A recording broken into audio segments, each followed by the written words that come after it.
la stratégie de l'ARS. Ensuite, Madame Pelletier prendra la parole. Je suivrai ensuite avec une petite partie sur le dépistage. Et ensuite, le docteur Hélène Baguidi que nous attendons Monsieur Habert, je vous laisse la parole. Merci, docteur.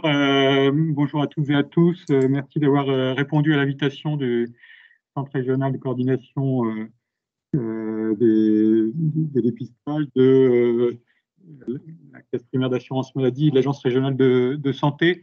Je vais simplement faire quelques mots d'introduction pour indiquer que l'actualité du Covid, de la Covid qu'on a vécu depuis 18 mois, qu'on continue à vivre, mais sur un autre rythme, si je puis dire, a fait passer sur un deuxième plan, un second plan, d'autres préoccupations sanitaires. Et puis a eu pour conséquence, je pense que le docteur Tailly y reviendra, perturber aussi pendant un moment le fonctionnement d'actions de prévention et notamment des actions de dépistage organisées de certains cancers. Donc nous sommes dans une période où nous sortons de la Covid, nous espérons sortir de façon définitive et longue de la crise.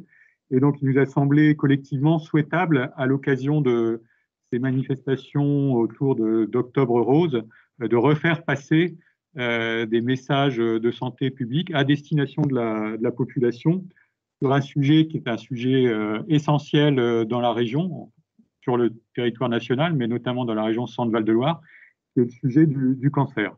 Et simplement pour résumer le message à destination de nos concitoyens, il tient en 3 constats qu'on pourra développer au cours de ces échanges. C'est que le cancer est un enjeu majeur, que le dépistage organisé, ça fonctionne, ça produit des résultats et ça permet d'éviter les cancers, et que, troisième constat, on fait bien, mais on peut mieux faire. Si je reprends très rapidement les constats principaux, c'est un enjeu majeur. 15 000, si on prend l'ensemble des cancers, plus de 15 000 cas par an dans notre région, 7 000 décès, c'est la première cause de mortalité prématurée dans la région.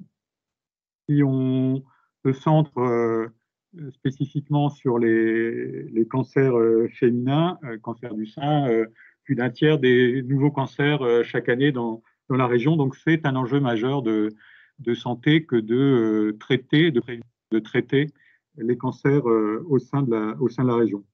Deuxième élément, ça fonctionne et ça produit des effets. On y reviendra, le dépistage organisé du cancer du sein, comme d'autres dépistages organisés, et fonctionne, est installé, présent dans notre région depuis de nombreuses années, et il permet, vous aurez des éléments chiffrés dans le dossier qu'a préparé le centre, de dépister chaque année de nombreux cancers et de prévenir l'aggravation de ces cancers quand ils sont pris à un stade préliminaire de la maladie.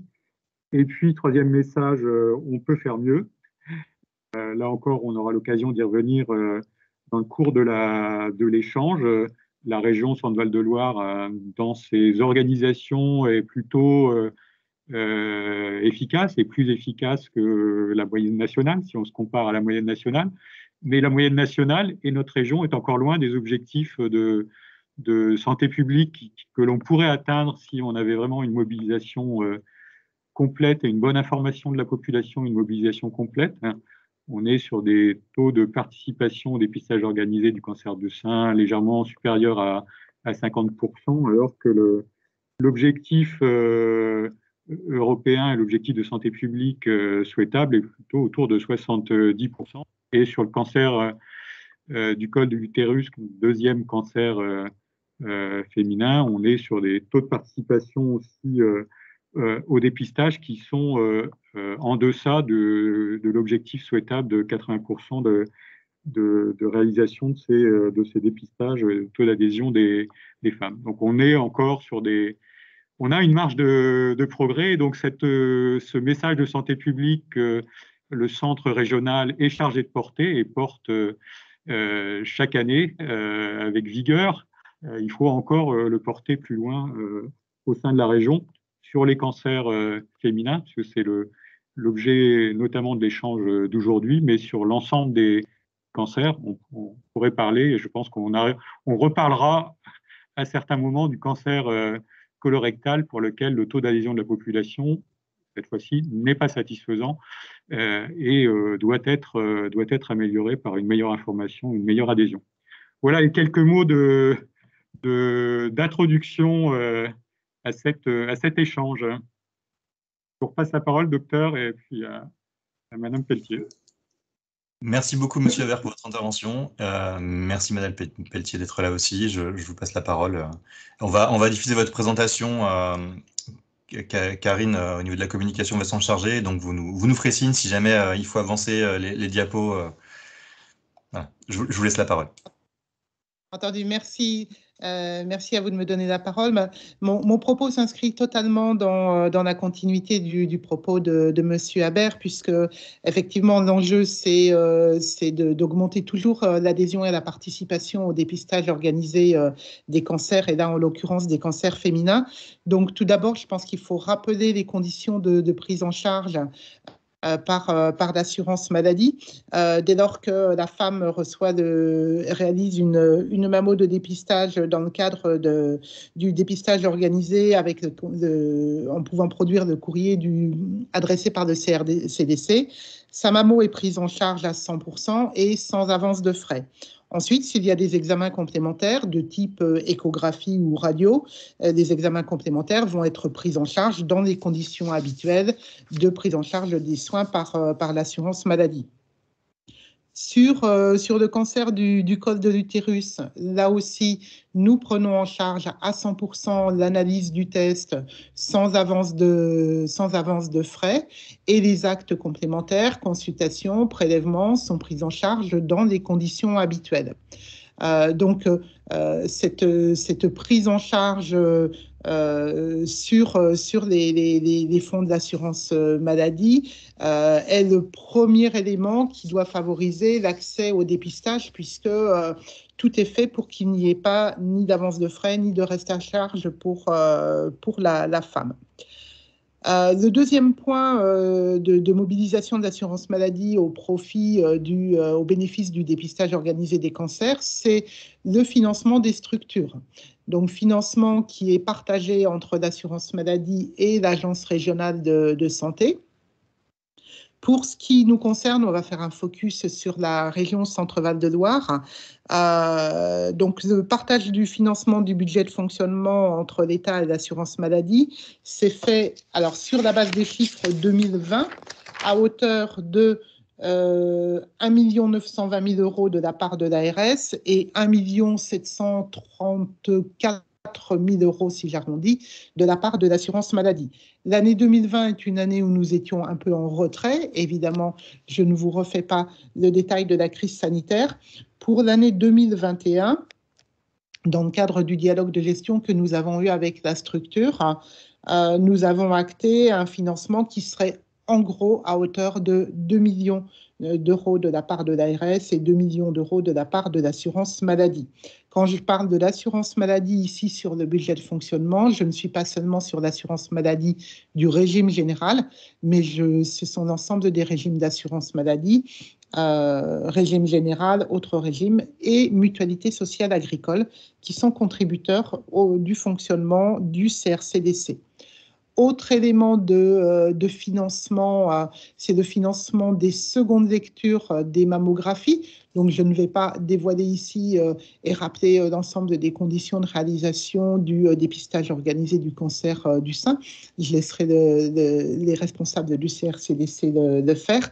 Mais sachez donc que la seconde lecture des mammographies est financée intégralement sur présentation des factures à l'assurance maladie. À titre d'illustration, donc pour l'année 2020, nous étions sur un coût d'environ 400 000 € que nous avons pris en charge, qui vient donc s'ajouter au budget de fonctionnement. Donc voilà, sur les aspects financement, l'assurance maladie est très présente et s'efforce de solvabiliser le besoin pour l'ensemble des personnes qui prétendent bénéficier et qui souhaitent bénéficier du dépistage organisé. Notre deuxième action en faveur du dépistage organisé, ce sont des actions de promotion. Alors, sur l'ensemble des actions de prévention.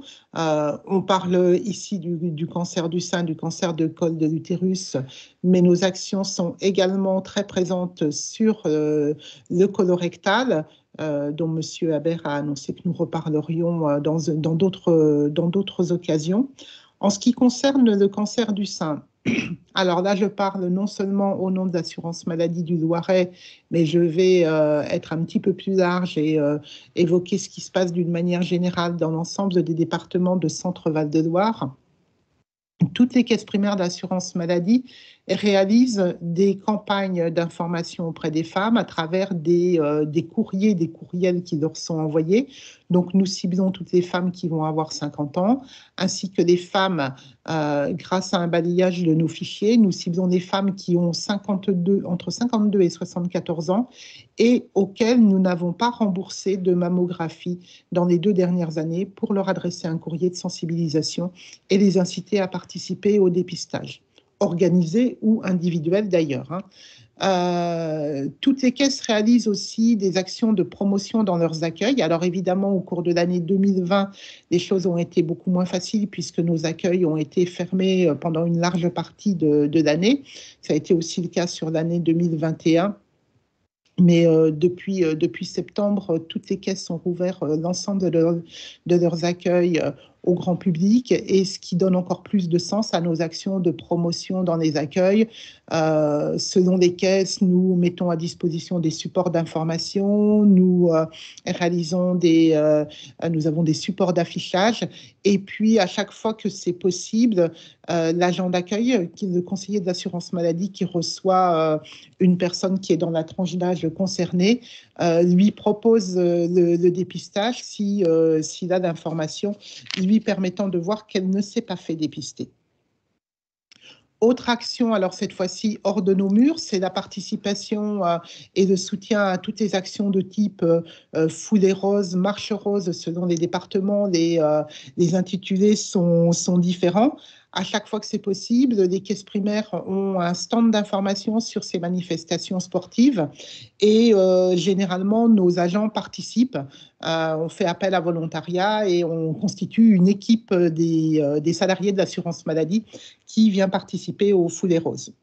Et puis, dans tous les départements également, nous réalisons des actions partenariales. Nous venons soutenir les actions qui sont montées par des partenaires qui, généralement, nous ouvrent leur espace pour que nous tenions un stand d'information et que nous puissions relier la communication sur les actions qu'ils réalisent. Un petit focus sur ce qui se passe en ce moment dans les départements. Alors là, vous voyez, pour ceux qui ne la connaîtraient pas ou qui ne la reconnaîtraient pas, la façade du siège de la CPM du Loiret, place de Gaulle, qui, tous les soirs du mois d'octobre, s'illumine complètement de rose à partir de 20h30. Alors, ne faites pas comme moi qui suis allée voir à 20h10 pour m'assurer que ça fonctionnait bien.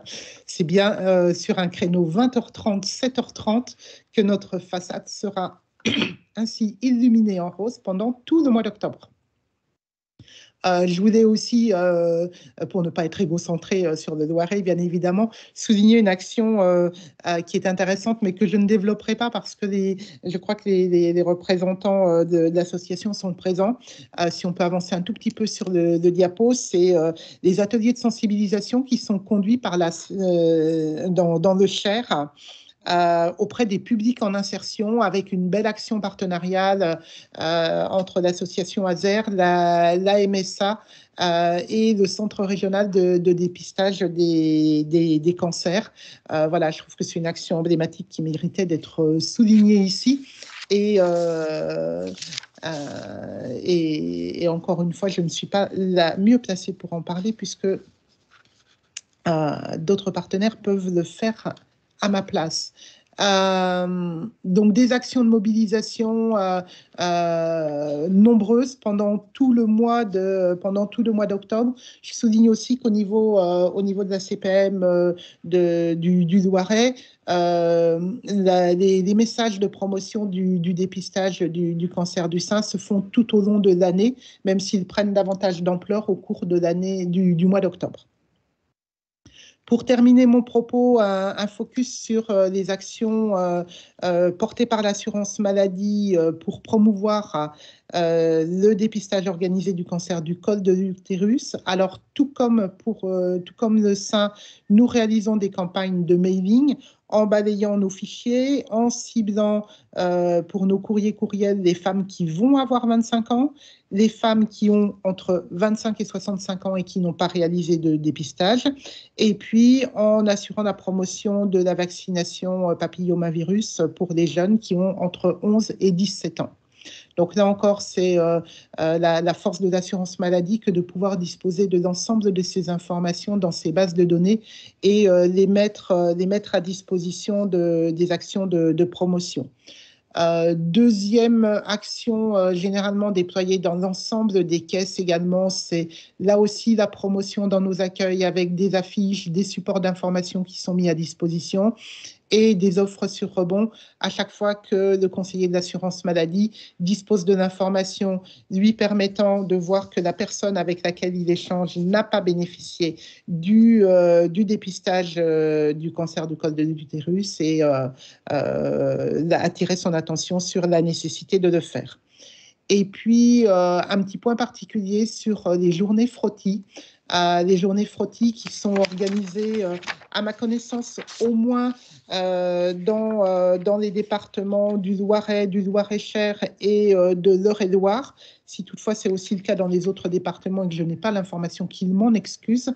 Et les journées frottis sont vraiment des journées emblématiques, des partenariats que l'on peut construire au profit du dépistage organisé du cancer du col de l'utérus, puisque sont partie prenante à la fois les caisses du régime général, la mutualité sociale agricole et bien évidemment les professionnels de santé, sages-femmes ou médecins généralistes et les maisons de santé pluriprofessionnelles ou les communautés professionnelles territoriales de santé qui accueillent dans différents lieux. Donc, par exemple, cette année, dans le Loiret, on a eu Orléans, Montargis, Pithiviers et Gien avec des journées frottis, portes ouvertes pour des femmes qui souhaitaient bénéficier de cet acte de dépistage. Encore une fois, c'est la manifestation d'un partenariat construit et très riche entre les différents intervenants sur ce sujet. Et je tiens à souligner la qualité des relations qui permet ce travail commun. Voilà, j'ai été, j'espère, relativement rapide sur ce sujet qui permettait d'illustrer le propos introductif de Monsieur le Directeur Général de l'ARS. Merci beaucoup, Madame Pelletier, pour votre intervention. Donc moi, je suis Sylvain Taillé, je suis le médecin coordonnateur du dépistage organisé des cancers pour le département du Loiret et pour le département de l'Eure-et-Loir. J'invite toutes les personnes tous les médias qui nous ont rejoints récemment à nous mettre leurs coordonnées à nouveau dans le chat pour qu'on puisse leur envoyer le dossier de presse. Et n'hésitez pas non plus à poser toutes vos questions dans le chat si vous le souhaitez. On prendra le temps d'y répondre, bien entendu, à la fin de nos 4 présentations. Je vais vous présenter brièvement le dépistage organisé des cancers, notamment du cancer du sein et du cancer du col de l'utérus.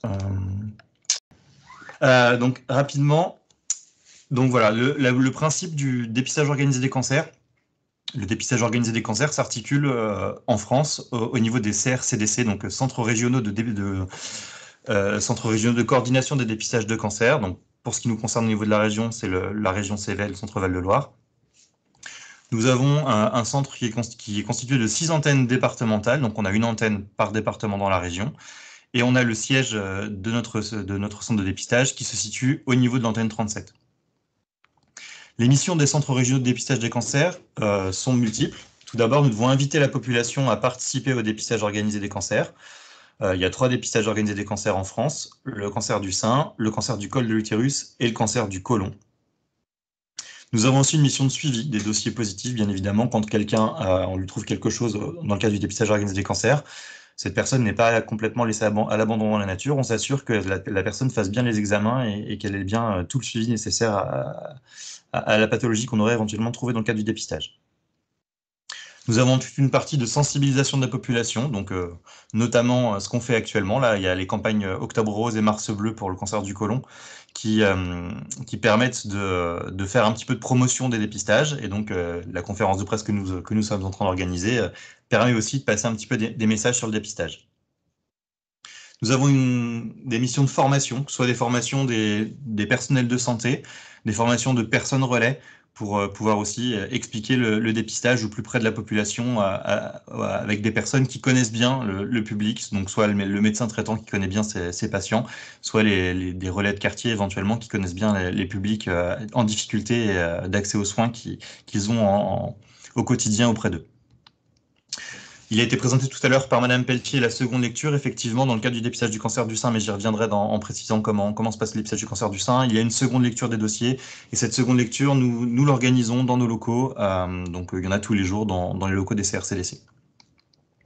Nous avons bien entendu une mission qualité, on a un cahier des charges précis qui nous dit ce qu'on doit faire, on ne peut pas faire n'importe quoi dans le cadre du dépistage organisé, et donc on est bien entendu tenu de respecter tout un tas de critères pour pouvoir continuer à faire notre activité correctement.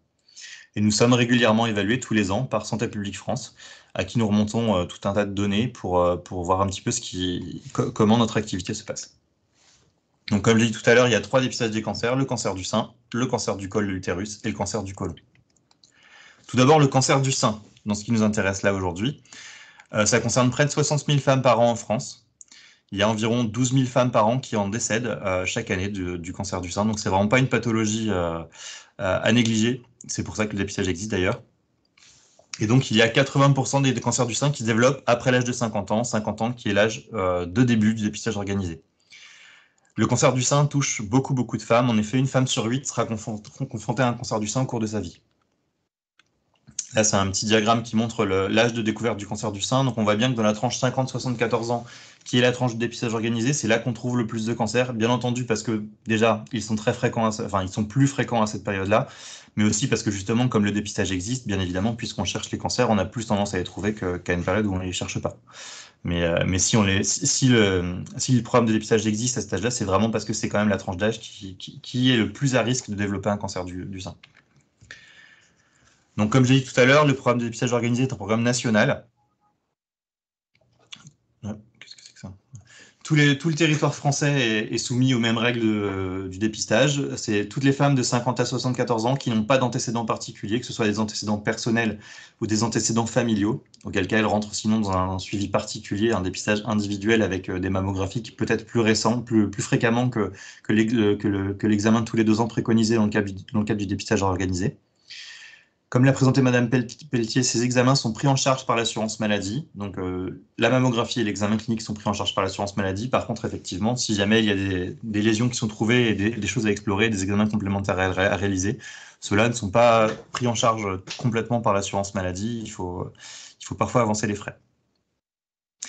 Le principe de la seconde lecture, c'est qu'en fait, le radiologue qui va faire l'examen dans son centre de radiologie, dans la majorité des cas, il va trouver un examen qui sera complètement normal, puisqu'on s'adresse à une population qui est en bonne santé. C'est la population générale des femmes de 50 à 74 ans. Donc, heureusement qu'on ne va pas trouver des anomalies à toutes les personnes à qui on fait un dépistage. Et donc, pour s'assurer que l'examen est bien normal, un second radiologue, qui n'est pas celui qui a fait l'examen, vient lire le dossier dans nos locaux. C'est ce qu'on appelle chez nous la seconde lecture. Comme je l'ai dit tout à l'heure, on a une mission de suivi des anomalies. On ne laisse pas quelqu'un à qui on a trouvé quelque chose sans surveillance et sans suivi. Et il faut savoir que le dépistage organisé du cancer du sein, ça marche si c'est bien fait, puisque plus de 90% des femmes à qui on a trouvé un cancer à un stade précoce sont encore en vie à 5 ans. Quelques chiffres brièvement pour montrer qu'au niveau national, en 2019-2020, on a une participation qui est autour de 45%. Comme le disait tout à l'heure M. Habert, il faudrait plutôt 65-70% pour satisfaire du programme. Là, on en est très loin. Notre région est quand même plutôt pas mal compte tenu de la difficulté française au dépistage. On est autour de 52%, avec des variations qui vont de 48% à près de 56% dans certains départements de la région. Je vous laisse voir les cartes. Mais bien entendu, ceci a été très très fortement impacté par la crise du Covid. La participation était bien meilleure auparavant. Il faut savoir qu'en 2020, on a été comme tout le monde, on a été confronté à la crise du Covid. Nous avons interrompu notre activité qui n'était pas considérée comme essentielle dans le sens où on s'adresse à une population en bonne santé chez qui on va peut-être trouver quelque chose ou pas. Et donc, il a été demandé au CRCDC d'interrompre leur activité et aux radiologues de ne pas faire de mammographie de dépistage organisée. Ils ont pu continuer à faire des mammographies de suivi ou des mammographies de recherche de cancer chez des personnes qui avaient des symptômes, bien entendu. On n'a pas complètement abandonné la recherche des cancers du sein, mais on a arrêté, en tout cas, le dépistage organisé pour un certain temps. Donc, ça a effectivement eu pour effet de diminuer la participation dans toutes les régions de France et pour toutes les classes d'âge de la population. Alors, il faut savoir qu'on a rattrapé, bien entendu, depuis nos invitations. On a pris le temps de rattraper tout le monde. Donc là, on espère que ça remonte, mais on verra avec le temps ce que ça va donner en 2021. Bien entendu, l'impact de ce manque d'activité est difficilement chiffrable pour la population actuellement. Quelques mots sur le dépistage du cancer du col de l'utérus. Alors, le cancer du col de l'utérus est un cancer qui est moins fréquent que le cancer du sein, bien entendu. Il touche 3000 femmes par an en France. Par contre, malheureusement, c'est un cancer qui, proportionnellement, est très, très agressif. Il y a 1100 femmes qui en décèdent chaque année en France. Et c'est bien dommage, puisque en pratique, on a une cause à ce cancer, qui est le papillomavirus, un virus. Et on peut tout à fait éradiquer le cancer en éradiquant le virus. Et pour ça, il existe deux petits moyens simples à notre disposition, qui sont le dépistage et la vaccination. En ce qui concerne le dépistage, donc effectivement, on a plus de 40% de la population féminine qui ne participe pas régulièrement au dépistage. Et il faut savoir que donc, le virus du papillomavirus est un virus très fréquent. Il touchera en effet plus de 80% de la population féminine, même masculine d'ailleurs, au cours de sa vie. C'est un virus qui se transmet de manière sexuelle, c'est une IST. Et en fait, c'est pas grave d'être infecté par le papillomavirus dans la plupart des cas. Ce qui est embêtant, c'est que dans 10% des cas d'infection, il va persister. En fait, dans la plupart du temps, ce virus va disparaître de lui-même. Et parfois, il va persister. Et c'est malheureusement cette persistance qui peut amener parfois des anomalies au niveau des cellules du col de l'utérus, qui peuvent éventuellement ensuite devenir des cancers.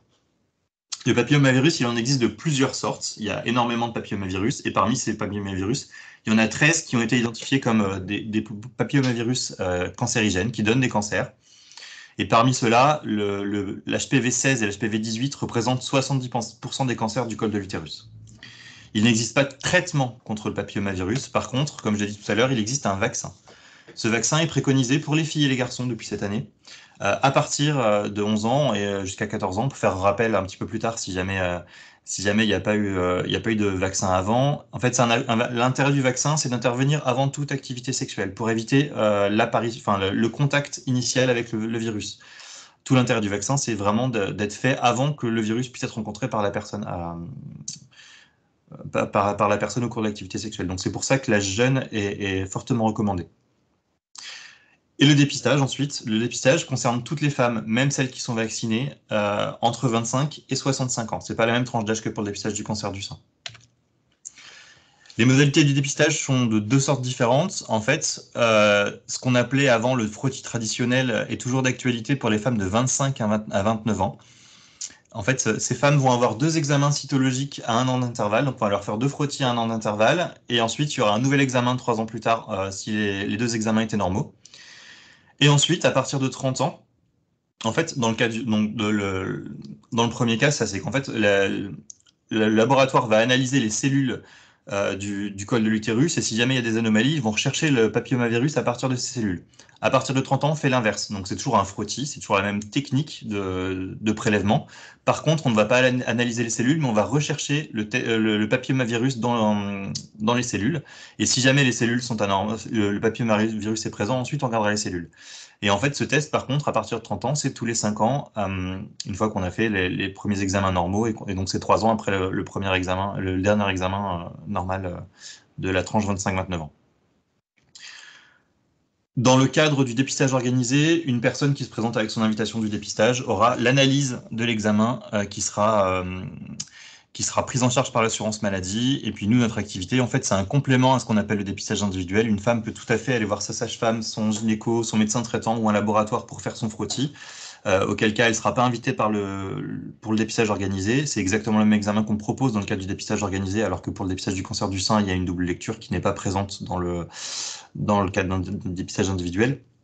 Par contre, du coup, notre rôle à nous, c'est de bien permettre à tout le monde, toutes les femmes, de réaliser un examen dans les délais. Et donc, pour tout examen non réalisé dans les délais dont on a l'information, la femme sera conviée à participer au dépistage.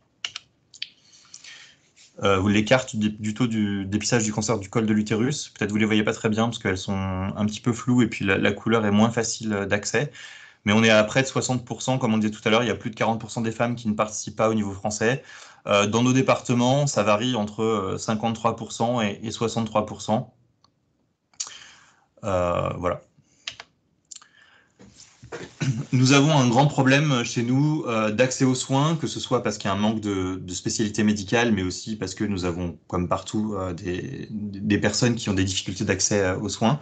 C'est bien entendu une de nos priorités. Nous menons des actions toute l'année pour permettre d'informer au moins sur le dépistage organisé. Comme le disait tout à l'heure Madame Pelletier, il y a aussi les journées frottis qui sont très très importantes pour permettre à des personnes qui sont loin du soin d'avoir accès à un frottis. Nous avons de partenariats multiples, que ce soit avec l'assurance maladie, avec des associations de quartier, des maisons de quartier, des entreprises. L'idée, c'est vraiment d'aller au cœur des territoires pour permettre aux personnes les plus éloignées du soin d'avoir un accès au dépistage organisé. Nous sommes aussi, bien entendu, très attachés à la participation des personnes en situation de handicap. Donc, nous cherchons à identifier les freins de la participation au travers d'une étude et nous avons régulièrement des actions de sensibilisation avec des associations spécialisées. Le cancer est une priorité nationale. Il existe donc la stratégie décennale pour lutter contre le cancer. Et à ce titre, le dépistage en fait partie, bien entendu. Et donc, en ce qui concerne le cancer du sein et le cancer du col de l'utérus, une consultation de prévention et de dépistage sera mise en place pour permettre en fait d'avoir des informations auprès des médecins sur les dépistages et pour permettre aux femmes du coup d'intégrer plus facilement le dépistage. Pour le cancer colorectal, il y aura prochainement des modifications de la remise des tests avec une commande des tests en ligne directement par le bénéficiaire ou des remises par les pharmaciens. Et puis bien entendu, la vaccination doit prendre une part plus importante chez nous. Et donc, il y a des emailing et des e-news qui seront présents pour mobiliser un petit peu la population à participer et à se faire vacciner contre le papillomavirus.